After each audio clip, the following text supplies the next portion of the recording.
అనంతపురం జిల్లాకి సంబంధించిన గుంతకల్ నియోజకవర్గంలోని శాసనసభ్యులు, అనంతపురానికి మనకి ఏంటో విడదీరాని అనుబంధం.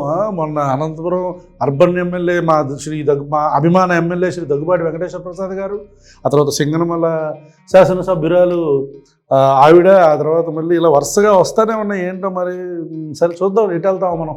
ఓకే, ఇప్పుడు ఇంకొక శాసనసభ్యులు శ్రీ గుమ్మనూరు జయరామ్ గారు, ఈయన ఒక స్టేట్మెంట్ ఇచ్చారు.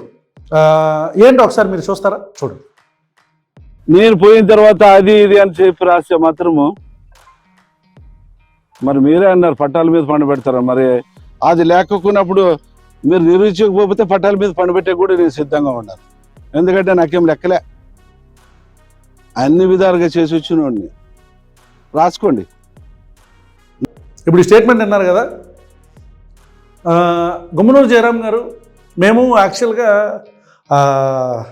ఓకే వ్యూవర్స్ కోసం, ఓకే రెడీ 3, 2, 1. ఈ టెంపరీ సెటప్ ఎందుకంటే, సార్ గుమ్మనూరు జయరామ్ గారు మీరు కూడా వినాలి. యాక్చువల్గా ఈ ట్రెస్ పాసింగ్ కింద రెగ్యులర్గా మన ట్రాక్ దగ్గర దాకా వెళ్ళామండి వీడియో తీద్దామని. కాకపోతే అక్కడికి వెళ్ళిన తర్వాత నాకు గుర్తొచ్చింది ఏంటంటే, మన వాళ్ళు కూడా గుర్తు చేశారు, అమ్మా ఇది ట్రెస్ పాసింగ్ కిందకు వస్తుంది, మనం చేయకూడదు కదా, అది క్రైమ్ కదా, ఇట్లా కరెక్ట్ కాదు కదా అంటే అప్పుడు నాకు కూడా అనిపించింది, సర్లే స్టేట్లో ఎలాగో కేసులు పడినాయి, సెంట్రల్ కేసులు కూడా ఎందుకులే మనకి అని దాంట్లో కూడా వేసేస్తే అదో పని అయిపోద్దన్న. అసలే మనం అంటే రెడీగా ఉంటారు, దొరికాడు 8 లోపల అంటారు అని.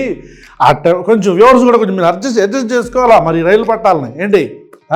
సో టెంపరీ సెటప్ వేయించాం సార్, ఎమ్మెల్యే గారు జయరామ్ గారు టెంపరీ సెటప్ వేయించాం. సో ఇప్పుడు మీరు అన్న మాట ప్రకారం ఇప్పుడు మరి ట్రాక్ మీద పడుకోబెడతామంటే మరి జర్నలిస్టుల్ని ఎట్లా పడుకోబెడతారా, లేకపోతే ఎట్లా ముందుకి బోర్లాగా పడుకోబెడతారా సార్? ఎట్లా పడుకోబెడతారు మీరు?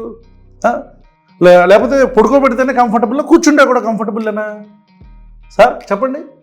అంటే మిమ్మల్ని మీ నియోజకవర్గంలోని ప్రజలు మిమ్మల్ని ఓట్లేసి మరీ గెలిపించింది మీ నాయకుడు చంద్రబాబు నాయుడు గారిని చూసి, మీ తెలుగుదేశం పార్టీ జెండాను చూసి, మీ కూటమి ప్రభుత్వాన్ని, కూటమిలో ఉండే పార్టీల్లో ఉండే నా అభిమాన నటుడు ఉప ముఖ్యమంత్రి శ్రీ కొణిదెల పవన్ కళ్యాణ్ గారిని చూసి, వీళ్ళందరినీ చూసి, మీరు పెట్టిన మేనిఫెస్టోని చూసి, సూపర్ 6ని చూసి, మీరు ఏదో డెవలప్ చేస్తారని, ఓకే పాత ప్రభుత్వం మీద ఉండే యాంటీ ఇన్కంబెన్స్ ఇవన్నీ కూడా కలగలిపి మీకు ఓట్లు వేసింది జనాలు పట్టాల మీద పడుకోబెడతానుకా.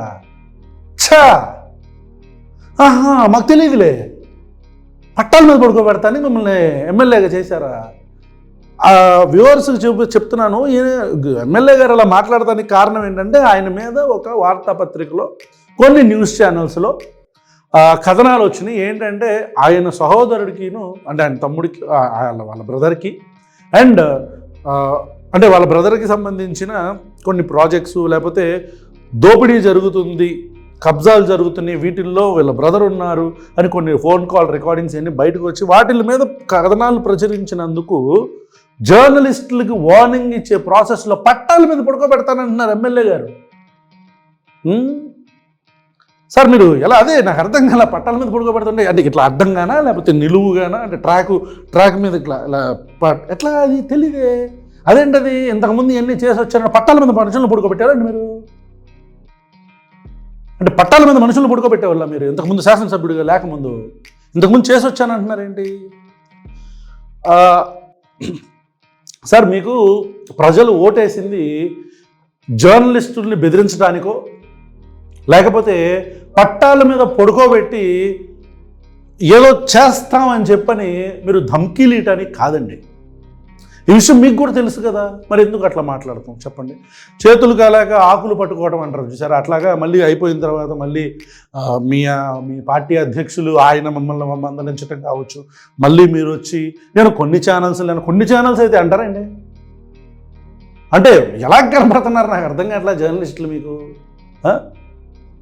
ఇప్పుడు మీ పార్టీలో ఉండే నారా లోకేష్ గారే ఇప్పటికి కూడా కోర్టు హీరింగ్స్కి వెళ్తున్నారు కదా. ఈ అక్రమాస్తుల కేసులో ఆయన కొన్ని పిటిషన్స్ వేసి ఆయన ఇప్పటికి కూడా ఆయన కోర్టుకు వెళ్ళి హీరింగ్ పరువు నష్టం దావా వేసి దేని మీద ఇట్లానే ఆయన మీద కథనాలు వస్తే తప్ప ఒప్ప పక్కన పెడితే చట్టపరంగా వెళ్తున్నాడు కదా అతను.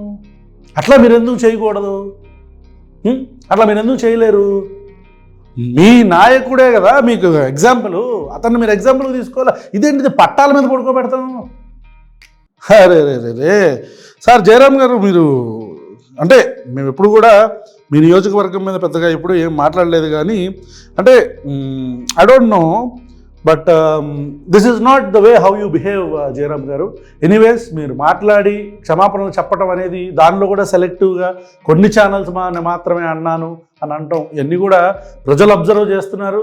ఈసారి ఓట్లు అడగటానికి వెళ్ళినప్పుడు ఇలా చెప్పండి, మాకు ఓట్లు వేయండి, మిమ్మల్ని పట్టాల మీద పడుకోబెడదాం, మాకు ఓట్లు వేయండి, నేను ఇంతకుముందు పట్టాల మీద పడుకోబెట్టేవాడిని, ఎలా చెప్పండి అండి. ఓట్లు వేస్తారేమో చూద్దాం. వేయరు సార్, వేయరు. అట్లాగా దయచేసి రండి, మాట్లాడొద్దు మీరు.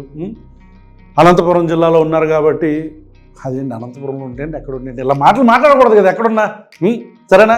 రైట్ సార్, మరి థ్యాంక్ యూ సో మచ్.